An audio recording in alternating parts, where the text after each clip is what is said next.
That's Nick. And that's Joseph. And today we're here to talk about Psycho Goreman, the fifth film directed by Steven Kostanski, which is released courtesy of RLJE Entertainment and Shudder on January 22nd, 2021. Premiered at the Citrus Film Festival in 2020. Citrus? Citrus. Spell it. Sitges. It's a notable genre film festival. Okay. Do you know this person's other films? No, but his last film was the kind of a Leprechaun reboot in 2018. Okay.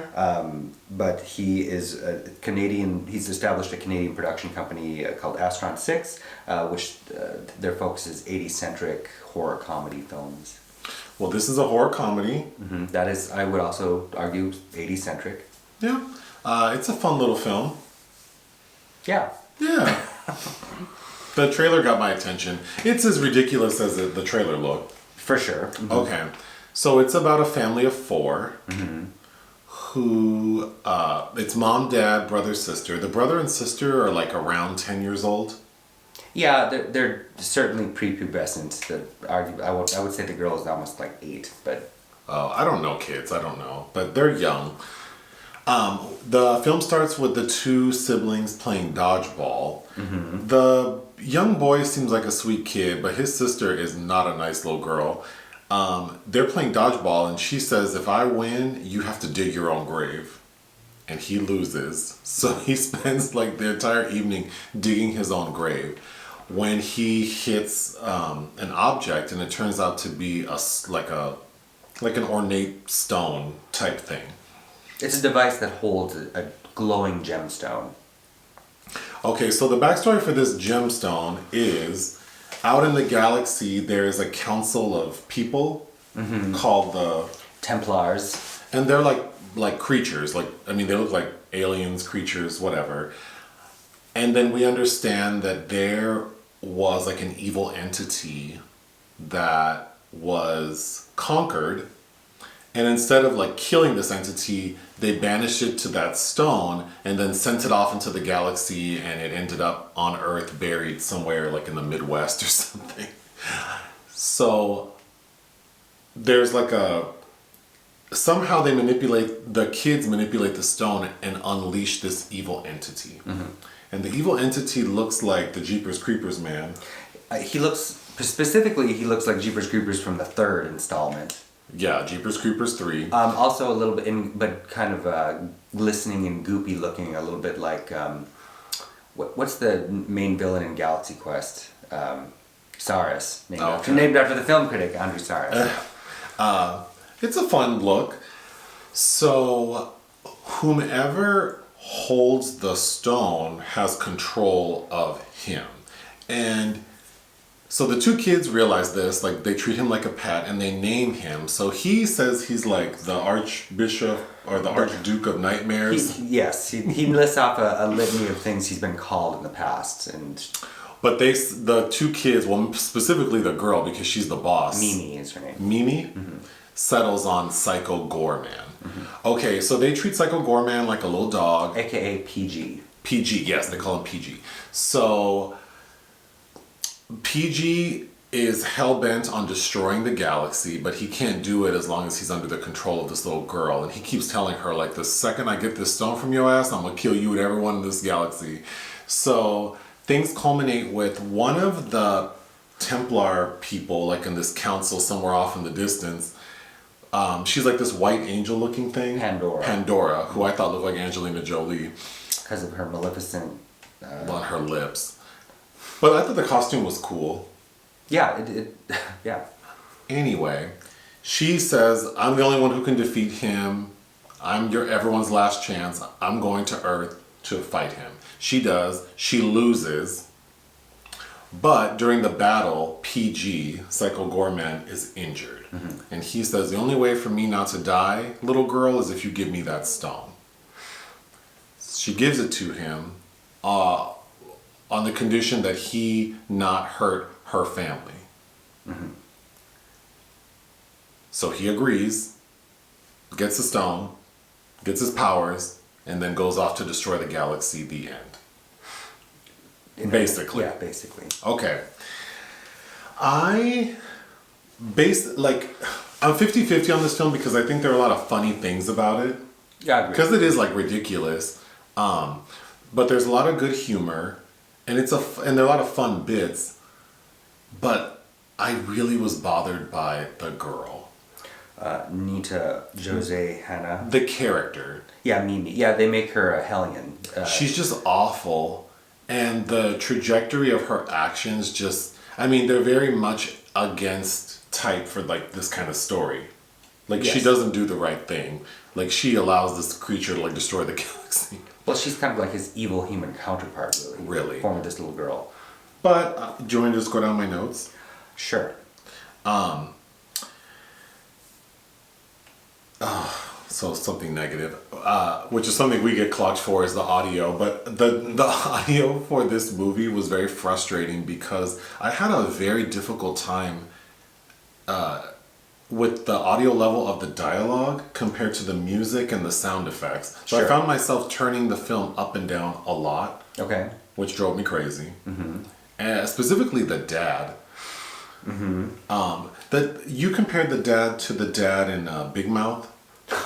He looks like he looks like the human personification of Jesse's dad. Yeah, from Big he's Mouth. this like weakling, lazy ass man. The wife keeps saying he's lazy. He's played by Adam Brooks, who is the only cast member I recognize who does a really fun job in this giallo send-up called The Editor from 2014, which we own and I would recommend watching. But yeah, He's soft-spoken, so whenever he was speaking specifically, it was difficult. But even when the kids were speaking, compared to Psycho Goreman, and then compared to the sound effects, the audio was all over the place. well, I'm guessing because all the human characters, their dialogue was recorded differently than the people that are doing the voices. Because they have sound effects. Yeah. And the council, the Templar Council, I was a little confused because they all seem evil. I think that's the point, because Psycho Goreman gives us a backstory. Yes. Where he was originally, because he's from the planet Gigax. Gigax, yeah. Gigax, and that's how the narration opens the film. But he, as he tells his story, he was a slave to these people who treated him like doo-doo, and then he was the one that found this gem and kind of upset their hierarchy there, and they conquered him and punished him for it. So they're not really. Right. They're not That's really right. good. So yeah. So yes. They're elitist one percenters. But they have a line when they're talking about him where they say the light of heaven will extinguish the darkness of evil, and I thought that was funny because I'm like, all y'all are evil. Yeah. What are you talking? I mean, maybe not Psycho Gore. I mean, he was enslaved, but also his mission is to destroy everyone, so he's not a good entity either.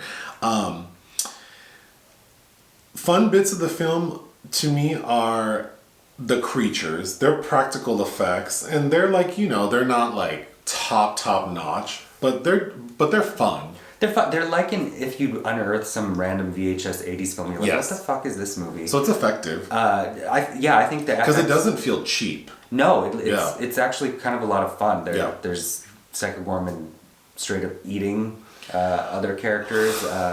He talks about like the greatest honor is to die a warrior's death, which means that you're eaten. So there are two scenes where he eats his opponent, and he like unhinges his jaw, but it's done very well because it looks like half his body like detaches, and he scoops them up like a shovel. It's pretty gross.